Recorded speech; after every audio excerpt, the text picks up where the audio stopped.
Welcome, everyone. Welcome back to Lotus Chat. This is episode 10, When Doing Nothing is Doing Everything. I am Jazzy Kang. Hi, everyone. I'm Zien. Hello, and I'm Laura Benson. Me and these beautiful ladies, we are missing our other two, but we are so excited to share with you a very exciting topic of creating stillness and creating new possibilities within doing nothing. So, Miss Laura, would you like to share? Have you ever stopped yourself before you needed to act or react? Yes, I have, but I have to admit it's come a little bit later in my life. Earlier in my life, I was a real reactor.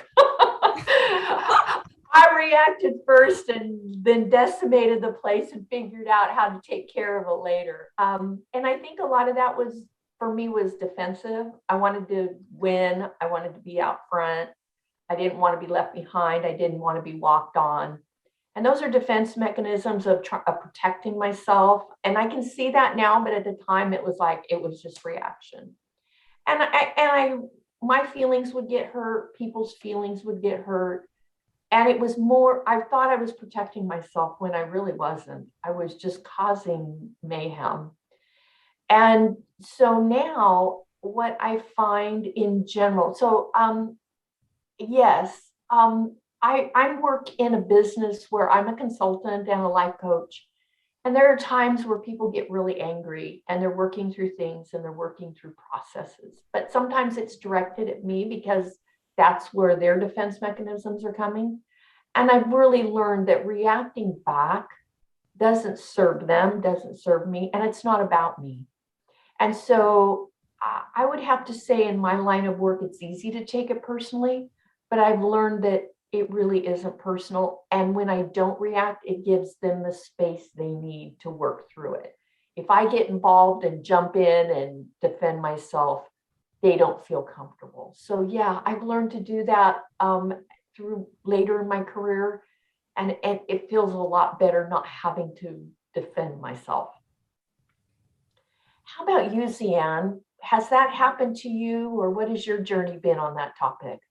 Definitely. Thank you, Laura. And I definitely resonate with the fact that as we get older, we tend to pause a little bit more. And I'm still learning on that front, but I definitely think that as we grow older, pausing and responding instead of reacting also comes a lot with maturity, and also allowing things to happen in front of you. Because I think, yeah, many times I realize myself, why am I reacting? Is because I have a need to control the outcome of the conversation, and I couldn't let go and I couldn't surrender. So when I go through that, through multiple realizations, and then I realize that, hey, maybe I should pause. And actually, in the context of doing nothing, for me, it's more like pausing my thoughts, pausing my mind. And it's something that I am determined to practice more this year.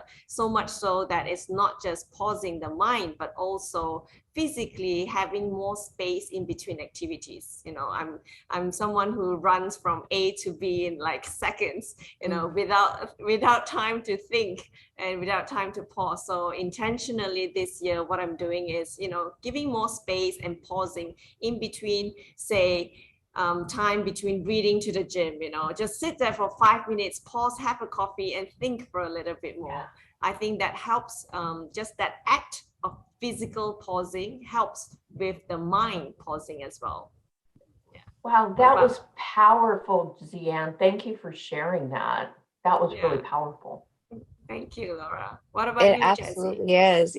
I agree. It's powerful when you can pause the chaos or quiet the storm that's happening and create a space to be able to shift and adjust when there is a situation that is escalated or bringing up unwanted or undesired emotions. It's very important to understand the resistance that's taking place. Right. Because whether it be the resistance within self or whether the person outside of you, it's not to control the environment, but to control the inner environment. Mm-hmm. And be able to respond responsibly, appropriately, in a way that is aligned with our authentic self and not out of our character that we want to show up as. So I know that I definitely had to stop myself this last week within a move. And I got to be compassionate and understand that the adverse party that I was dealing with, they are at where they're at. Mm-hmm. And within knowing this, having the most flexibility in my thoughts was what was going to work. Mm-hmm. Because fighting fire with fire only creates and builds more fire. And so instead of that, I had to be the cool waters that removed myself from the situation, allowed it to simmer down, and to be able to respond and as the love that I am. And I think in that moment, it was being love for myself and self-respecting instead of putting myself in the dog pen, ready to fight, which in the past, it was very much a defense mechanism to, I thought standing for myself meant to, be also aggressive with an aggressor. That's not necessarily the move to make. It definitely took being aware of what's going on and turning off the furnace since it was kicked on and coming back to revisit it and then vocalizing what I needed to express. So it's not that I needed to suppress it, but I needed to just put it away for a second, all of my feelings, and not be emotionally charged, and just be still and do something different. So I want to kind of expand on that. I think you both have made some really good points about power. So many times we want to control the situation because we want the outcome. We want to know that there's some safety, and if we can control it, it will be the outcome and there are no surprises. But the power is really in allowing it to flow and not needing to get in the way. And you both have elaborated on that.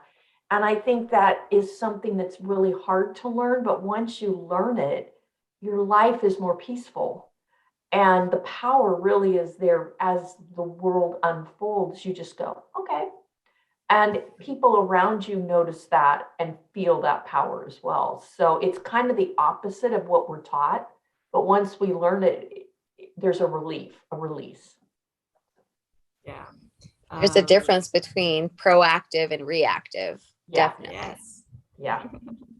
Yes. And I think following on what Laura said, I think pausing also allows life to reveal its characters, and one of the books that I'm reading recently is on this book called Quiet. And there was this part that the author mentioned that we need to learn to sit down so that others may stand up. And I find that really powerful because it's so true. If we're always the one being reacting, responding, saying things, having the last say, wanting to be right all the time, then who will have the chance and opportunity to reveal their real characters, to want to serve you and to want to give to you? Maybe sometimes pausing allows space for us to receive. Oh, I like that. How do you guys practice stillness? And when I'm talking in stillness, what I'm talking about is if we're not reacting, if we're taking the space and we're taking the power and we're taking the time, that is one definition of that is stillness. It doesn't mean you're just stationary. It just means instead of reacting, you're giving space and being still. How do you practice that? Jazzy. For me, in stillness, like in the past, when I first embarked on my meditation journey, I mean, I am a psychoanalyzer to a T sometimes. And it's like, okay, everything's very methodical and strategic. How is this going to look? What is this like? My brain will go a million miles a minute. So with practicing stillness in my meditation, my training wheels look like counting to 10. Someone had once said to me, anyone can count to 10 as many times as possible. So at least the 1 through 10 ended up being like following, like breathing to 10 times. And then eventually the numbers would leave. And then it's just focusing solely on my breathing. And then within that, I would quiet my mind, because all it is isolating my thoughts to being more present to myself, my body, my vibration, and my breath. And another thing in the elevation of my meditation was shifting my pulse and my breath and connecting with every particle of my body. And then through that, I would actually, it become more transcendental from that point, because I was creating awareness to myself and learning how I was practicing focus in stillness. And with that allowed me to be present and quiet everything else that was going on. So that's been what's worked, is breathing, counting, and focusing on what part of my body that I was focusing on, until it would just be an empty room of space within myself to allow whatever messages needed to come from my heart rather than my mind. So what about you, Zian? That's beautiful, Jazzy. I definitely resonate with the part that about breathing. I've been recently learning to breathe more intentionally. And it's so weird because breathing is so natural, but yet when you do intentional breathing, it gives a different perspective. And I'm learning, and I'm very curious on that part, and I find a lot of value in intentional breathing. Same with meditation. It's something that I have been learning to practice as well. So I do 5 minutes of meditation in the morning with the timer, because otherwise I keep looking on my phone. And so I do that. And also one of the things that have been doing in practicing stillness is not doing anything, including reading, because I realized that sometimes reading is a form of distraction for me. I want to fill my mind with something. So I literally sit there and drink coffee. That's it. Yeah. I have a question for you ladies. So when it comes to like practicing stillness and putting ourselves in a place of meditation, would either of you consider doing something in the moment? Because I hear people say, I meditate when I read a book. I meditate when I play an instrument, or I'm doing something. Do you consider that meditative stillness? I don't, but that's based on me. And Zian may have a different take, but if I'm doing something else, my mind's on something else. And I've had to learn to train my mind not to be, because I'm one of those people that multitasking is my favorite thing. Yeah. But I can't focus on anything doing that. Stillness for me has to be quiet. The TV's not on. I'm not even, I guess I have tried it sometimes listening to music, but even that can direct my mind. For me, it's the breathing. I do yoga, a form called Kundalini yoga. I'll go for walks and not take my earbuds, so I'm not listening to music, just so that my mind can calm and I can really feel and think and process and just feel what's happening. And so for me, it's the breathing, the walking, and yoga, where I'm just doing the poses. But no, I can't have anything else happening, or my mind just goes whoop, over there. Okay, so I hear you. What I'm hearing you say is that it's possible to do active stillness. It is, but for some people, but for me, it's not. I think if your personality is such that you could. But for me, the stillness is where the power is, and where I get the clarity, and where I get the information, and where I get to process, and where my feelings and my emotions process. And if I'm not focused on that, for me, then I can't actively meditate. And I also think that stillness and what you do, whether it's active stillness or passive stillness, is really entirely customized to that person. So only you will know whether you're doing active stillness because you want to distract yourself from not feeling the real feeling that's coming up when you're doing nothing. Sometimes, sometimes the resistance of stillness is because we don't want to feel it. We don't want to deal with it. And we just kind of want to, distract ourselves from it. And it's so easy to distract ourselves with it because of our phones. Our phones alone are, it's such a huge distraction. So that's why when Laura mentioned just now, going for a walk without earbuds, that's amazing. Yes, totally. Yeah. Going to walk my dog without my phone or without anything, nothing. Just go and just do that one thing and see what comes up. Yeah. I could see where discernment in that moment of what you're choosing to do is very important. When you're choosing to be, you're choosing to do nothing. I could see where you said distraction versus intentionally feeling the feelings and still doing something that was going to be a healthy alternative to being in your meditative state or your active stillness. So. Yeah, I love what Zian said, though. I think sometimes we say, oh, I'll just do this so I can meditate, but it's really, sometimes it can be a resistance to feeling. And sometimes it's a resistance to processing and really looking at ourselves for self-reflection. And so I think you really have to look at it as if active meditation works for you, can you still process while you're doing that? I also want to touch a little bit about, we mentioned about when doing nothing is doing everything, but I also want to talk about not saying something. So pausing in terms of conversations. I think when we communicate with someone and pausing and not needing to end the conversation is actually more powerful than it seems, because I think when we pause, we allow the other person to process and actually continue the conversation when we thought it's actually the ending, but it's not, because they've still got some stuff that they want to say, but because we want to have the last say or we want to be right, we tend to just fill in the blanks and being uncomfortable sometimes with pausing. But I think pausing in conversation actually allows more thoughts to come through.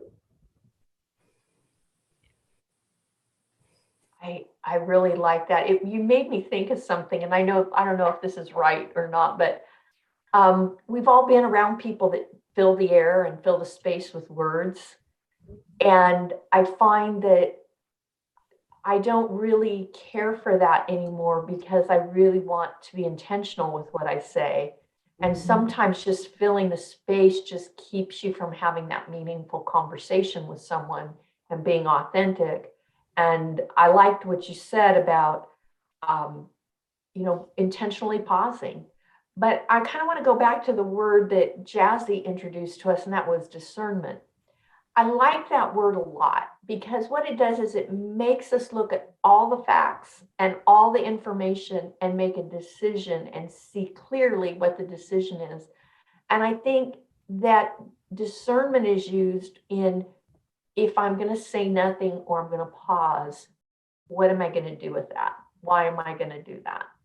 Or if you need to react to something, how are you going to react to that?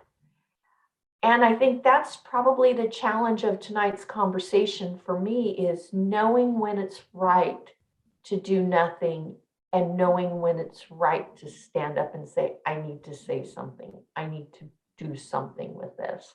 And I think in the world today, we have a lot of world situations going on where we're frustrated because no one's doing anything. Well, what can we do? What can we do? But I love that word because it makes us think about, if my action is this today or this moment, how is that going to empower me and others? Yeah. So discernment also always goes back to intention, right, Laura? Yes. Yeah. Yes. What is the real intention here? Are you pausing and doing nothing because you're afraid, or are you pausing and doing nothing because you want to allow space? That's a very different intention right there, right? Yeah. Are we pausing because we are afraid to stand up for someone, or are we pausing because we want to allow someone else to show their courage? So I think, Yes. yeah, so I think intention is very important, and only we will know. That's why discernment is so important. Exactly. Allowing that space for something beautiful to happen. So many times what we want to do is we want to insert ourselves, or someone else wants to insert themselves, instead of allowing someone else to show their courage or to step in.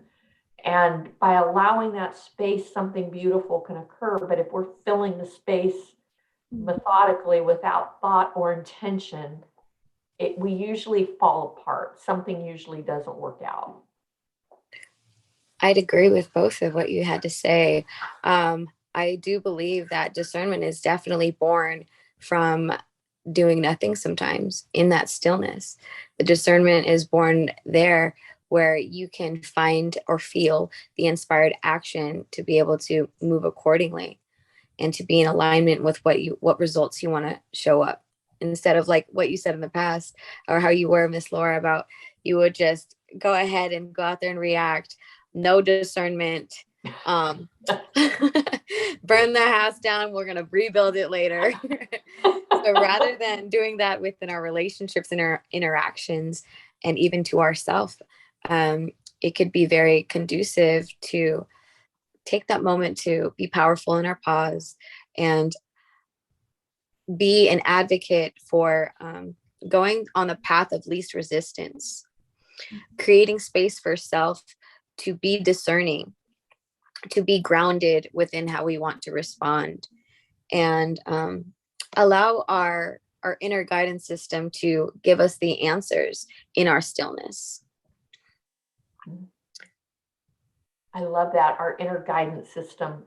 Our inner guidance system can't talk to us if we're busy flooding the airwaves, talking, the TV's on, people are communicating.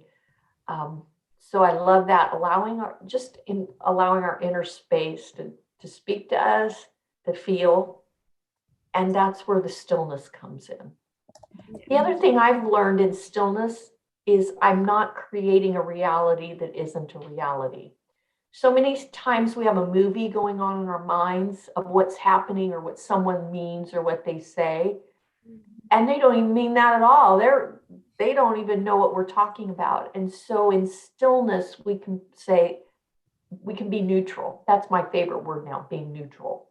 Mm-hmm. Instead of creating judgment, instead of creating, oh, they must have meant that, or this must have been what happened.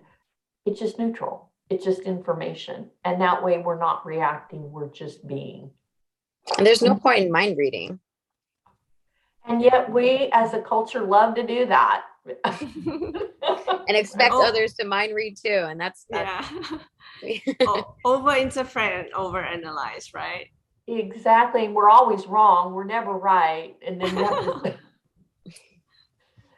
I usually say to my clients, our crystal ball is in the shop getting fixed. So we have to go through this right now with what we have, not with what we think. The manual process. So I also want to encourage the listeners out there who's listening to this right now, that, you know, whatever situation that you're going through, or maybe the next coming week, instead of feeling yourself every millisecond, maybe perhaps, you know, try pausing and see what comes up and be really open to that possibility. I love that, Zian. And while you're watching yourself, listeners, watch others and how they react to you. When I started practicing that, I got such wonderful responses from people.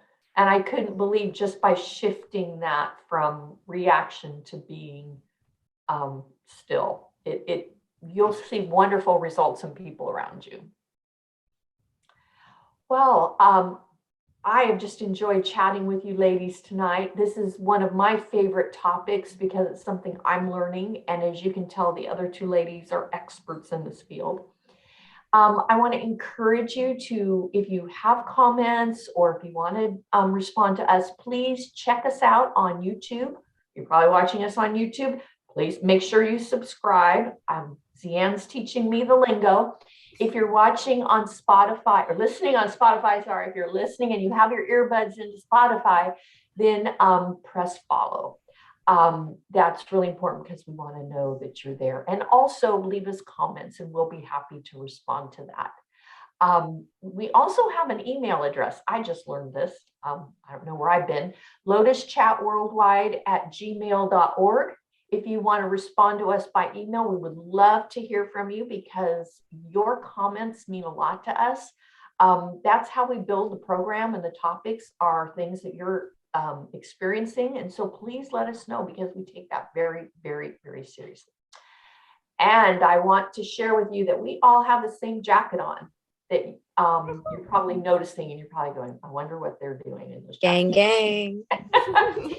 We met at a program called Elevate Training Academy. And if you want to look it up, it's at myetachicago.org. And it's an amazing program that we took. That's how we met. I have lifelong friends now. And we learned about empowered living, authentic living, and taking our own power and making it work for us. Next week, we're going to talk about some of the principles we learned there, and that will be maximizing the value of life from a coach's perspective. So if you like free, next week will be good because we're going to talk about what we do in coaching, and you will get it for free. So please join us next week. It'll be episode 11. But we're really excited about meeting with you each week. And we will see you next week on Maximizing the Value of Life free coaching. So we'll see you then. Ladies, thank you. It's a joy every week to be with you. You are amazing and so special to me. Thank you. Love you, so and we much. love you all. Yes. Yes. Bye. Good night.